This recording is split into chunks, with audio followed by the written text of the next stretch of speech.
மாற்றம் கிடையாது, அப்படியே இருக்காரு. இன்னும் அதே சிரிப்பு, அதே விஷயம். இன்னொருத்தர் பாராட்டு விஷயம் கிட்ட சொல்லல, அந்த பாராட்டு ரொம்ப அழகு. என்ன பாராட்டணும் அவசியமே இல்லை, ஆனா அழகா பாராட்டி எங்களை சந்தோஷப்படுத்திட்டே இருக்கணும். அந்த சந்தோஷம் ரொம்ப முக்கியம். அதை ரெட்டிப்பாவது மனப்பூர்வமான வாழ்த்துக்கள். அம்மாவுக்கு பெரிய வாழ்த்துக்கள். குடிச்சல் அம்மாவுக்கு அழகா பேசுனீங்க, ரொம்ப அழகா இருந்தது. ஐயா ரொம்ப அழகா இருக்காரு, ரொம்ப அழகா வச்சிருக்கீங்க. முதல்ல நிறைய கோவப்படுத்த மாட்டேன்னு நினைக்கிறேன். நீங்க சிரிப்பீங்க, அவங்க சிரிப்பாங்க சார். ஆனா உண்மைதான், ரொம்ப அழகா பாத்துக்கிறாங்க. அதனால சிரிச்ச முகத்தோட இருக்காங்க. புடிசராய் பெரிய வாழ்த்துக்கள். டென்னிஸ் தம்பி உங்களை கடைசி சொல்லிடுறேன். செல்வா சார், நான் தூரத்துல இருந்து லவ் பண்ண சொல்லலாம் தம்பி, பக்கத்துல இருந்து லவ் பண்ணியிருக்கேன். நான் பொண்ணதான் கல்யாணம் பண்ணிப்போம் கண்டிப்பா. அவரை நான் சிவஞ்சி நிகழ்வுகள்ல இருந்து யாரா ஒரு இப்படியா பாத்தியா அவரோட அப்படின்னு நான் விருப்பப்பட்டு ஓடி இருக்கேன். நான் அவ்வளவு லவ் பண்ணியிருக்கேன் அவரை. அப்படியே லவ் பண்ண முடியுமா? பாயத்துக்கு வச்சுட்டு தவறானத்துக்கு வச்சுட்டு நான் ஏதாவது லவ் பண்ண பொண்ணு அப்படி தூக்கி வச்சுப்போமா அப்படின்னு யோசிச்சு பார்த்திருக்கேன். நம்ம நிறைய பேர் சாக்லேட் கவர் வச்சிருப்போம், கொலுசு வச்சிருப்போம், வளையல் வச்சிருப்போம், உடஞ்ச வளையல் வச்சிருப்போம், பழைய பொருள் சாக்லேட் பொருள் வச்சிருப்போம்.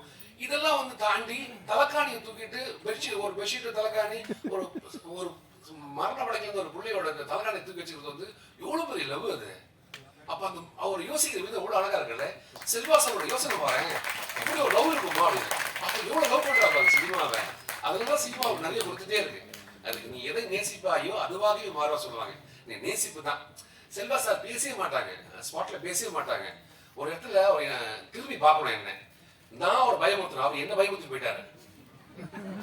நான் அவர் திரும்பி பார்த்தோன்னே நான் அப்படி வரப்பாதான் இருந்தேன். ஆனா அவர் பார்வை ஒரு பார்வை ஒரு கண்ணு வந்து அப்படியே பார்த்துட்டே இருக்கு. நம்மள அறியாம பயம் வருது. நான் பயமுறுத்த போய் நான் பயந்து நின்னேன், ஆனா வெளியே தெரியாது. அப்புறம் மாத்தி இருப்பாங்க சரிங்களா, எடுத்து நெஞ்சத்தை போய் சொல்லுவாங்க, அண்ணா கோபம் நான் ஏன் அப்படி நிக்கிறேன் அப்படின்னா. அதனால அந்த கோபமா நிக்கிற மாதிரி காட்டியிருப்பேன். செல்வா சார் ஆல்வேஸ், நாங்க எல்லாரும் லவ் பண்ண ஒரு பெரிய கதாபாத்திரத்துல செல்வா சார் ஒரு முக்கியமான கதாபாத்திரம். அழகா நடிக்கக்கூடிய மனிதர், ரொம்ப இயல்பான மனிதர். இன்னசென்ட் இருக்கும் அவர்கிட்ட, ஒரு இன்னசென்ட் இருந்துட்டே இருக்கும். பொய் இருக்காது, பொருட்கள் இருக்காது. எதுவா இருந்தாலும் மூச்சு நேரம் செஞ்சு போயிடுவாரு. எதுவா இருந்தாலும் அது ரொம்ப முக்கியமான விஷயம். முகத்துக்கு நேரா பேசுறதுக்கான ஒரு விஷயம் இருக்கு, ரொம்ப அழகு இல்லை அது. நிறைய பேர் முகத்துக்கு பின்னாடி தான் பேசிட்டு இருக்கோம், முதுகுக்கு பின்னாடி பேசணும். நீ முகத்துக்கு பின்னாடி பேசுறது மக்களே கிடையாது.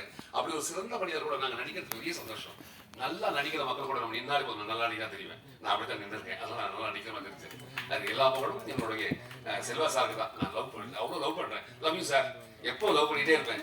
நீங்க என்ன பண்ணா லவ் பண்ணிட்டே தூரத்துல ரசிப்போம், பக்கத்துல ரசிப்போம். இதெல்லாம் பெரிய கொடுப்பேன் எங்களுக்கு, கடவுளோட சித்தம். அதனால பக்கத்துல இருந்து பாக்கிறதுக்கான ஒரு பெரிய வாய்ப்பு கிடைச்சது. அதுக்கு டெனிஸ் தம்பி பெரிய வாழ்த்துக்கள். குஷி, பேர்லயும் குஷி இருக்கு, அவ எப்பவும் குஷியா தான் இருப்பா. இதை சொல்லாம சொல்லக்கூடாது தெரியாது. ஒரு முக்கியமான சீனு, அந்த சீன்ல வந்து நாங்க ரெண்டு பாட்டு பாடிட்டு இருக்கோம். டென்னிஸ் வந்து சொல்றான், இது என்ன சீன் தெரியுமான்னு தம்பி சொல்றான். தெரியும் தம்பி அப்படின்னு. அந்த சீன்ல வந்து நான் வந்து மோசமான வில்லன், அந்த பிள்ளைய வந்து அபியூஸ் பண்ற மாதிரி இருக்கணும்.